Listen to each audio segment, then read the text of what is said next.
कि reserve bank of India ने नई गाइडलाइन जारी की है। जैसा कि आप सब जानते हैं कि आज के समय में भारत में ज्यादातर लोग कैश से लेन देन करने के बजाय ऑनलाइन पेमेंट का ही इस्तेमाल कर रहे हैं, लेकिन अभी भी कुछ लोग ऐसे हैं जो कैश से ही लेन देन को पसंद करते हैं। फिलहाल भारत में सबसे बड़ा नोट 500 रुपए का है और इससे संबंधित नई नई guidelines reserve bank of India जारी करता रहता है और इनको जानना आपके लिए जरूरी है, वरना आपके साथ फ्रॉड हो सकता है। जानकारी के मुताबिक बताया जा रहा है कि इस समय 500 के नकली नोट बैंक और एटीएम मशीन के अंदर तक पहुंच चुके हैं।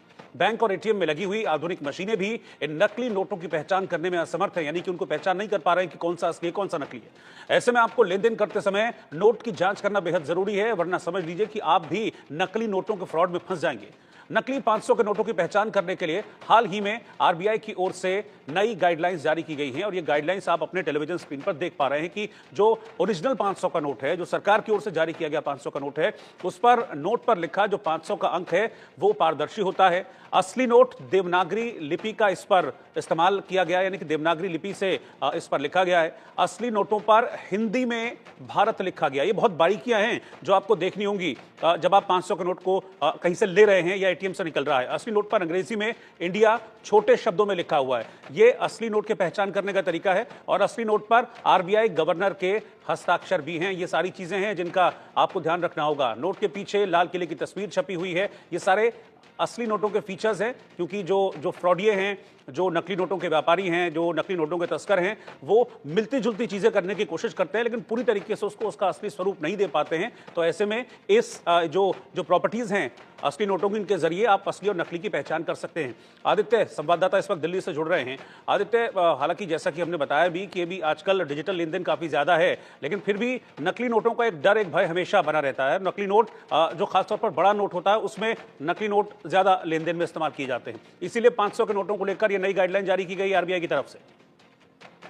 जी बिल्कुल, आपने सही कहा कि ऑनलाइन ट्रांजैक्शन की जो संख्या है वो बढ़ी है, लेकिन कहीं पर बहुत सारे ऐसे क्षेत्र हैं, बहुत सारे ऐसी जगह अभी भी हैं जहां पर लोग ऑनलाइन के बदले में ऑफलाइन जो नोट की अदला बदली होती है उसके बदले में पेमेंट करते हैं। उसमें जो सबसे बड़ी बात ये आती है कि हमेशा से ये देखा गया है कि नकली नोटों की जो भरमार है वो देश में हमेशा देखी जाती है। कई ऐसे मामले होते हैं जब नकली नोट पकड़े जाते हैं, खासतौर से नेपाल वाले बॉर्डर्स के जो इलाके हैं उधर की तरफ जो है ज्यादा नकली नोट पकड़े जाते हैं। अगर मैं आंकड़ा जो दर्शकों के सामने मैं रखना चाह रहा हूँ, 2022-23 में अगर हम बात करें तो 100 मिलियन से भी ज्यादा जो नकली नोट थे वो भारतीय अर्थव्यवस्था में थे। उसके बाद 2023-24 में उसमें गिरावट देखी गई थी, लेकिन फिर भी 85,000 मिलियन के आसपास में वो संख्या रही है। उसके बाद फिर से उसकी संख्या जो है लगातार बढ़ती जा रही है, जिसके बाद से नकली नोट को लेकर के आरबीआई लगातार गाइडलाइन जारी कर रहा है। उसी क्रम में ये जो है नया गाइडलाइन जारी किया गया है। उसमें कई चीजें ऐसी हैं जिसमें खास तौर से ये कि जो अपने भारतीय नोट होते हैं, जो असली नोट होते हैं, उनके 500 के जो नोट होते पेपर होता है वो पेपर बहुत ही अलग तरीके का होता है। वो मजबूत होता है, वो बाकियों के पेपर से बहुत ही, वो आपको छूने से ही पता चल जाता है कि वो नोट जो है वो कुछ अलग तरीके का है।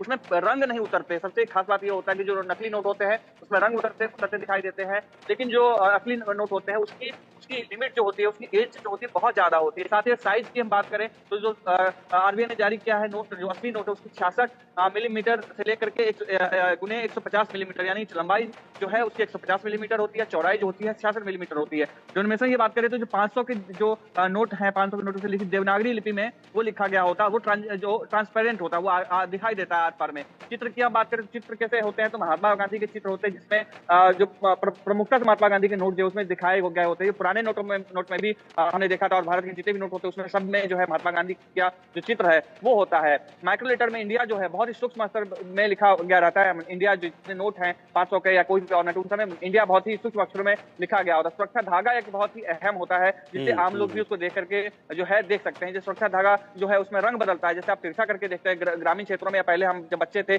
तो दुकान वाले एक तिरछा करके नोट को देखते थे, वो तरीका भी अभी भी लागू किया जा सकता है। वो तिरछा करके देखेंगे तो रंग बदलता है। वाटरमार्क जो है वो बहुत ही खास है, जिसमें कि जो सामने पर रखने पर वो वाटरमार्क जो है वो दिखाई देता है। एक यूवी लाइट होता है, यूवी लाइट अगर हम 500 नोट पे डालते हैं तो यूवी लाइट तो वो अलग तरीके का एक चमकता भी है नोट, वो भी एक बहुत ही जो है वो खास है। रंग बदलने वाली स्याही बहुत खास तरीके से है कि जिसमें 500 का नोट जो दाईं तरफ लिखा रहता है, नीचे दाहिने तरफ जो लिखा रहता है उसको अगर तिरछा करते हैं तो 500 लिखा वो आपको रंग बदलता दिखाई देगा। अशोक का स्तंभ जो है वो आपको जो है दाईं तरफ मौजूद जो रहता है। उसके बाद स्वच्छ भारत लोगो, क्योंकि अभी भारत में जिस तरीके से स्वच्छ स्वच्छ भारत को लेकर के हमें अभियान चलाया गया है, तो वो हर एक नोट पे भी दिखाई देता है। जो स्वच्छ भारत लोगो होता है वो भी लिखा लगा होता है, साथ ही साथ जो नोट पे उसका जो फोटो है, उसका जो उसका जो नारा है वो भी लिखा रहता है। तो इस तरीके की तमाम ऐसे चीजें हैं जो आरबीआई ने गाइडलाइन में आपने जारी किया, जिससे आप ये पता कर सकते हैं कि आपके हाथ में जो नोट है वो नोट असली है या नकली है। खासतौर से एक बात यह कि जैसे आपको जी शुक्रिया आदित्य इस जानकारी के लिए।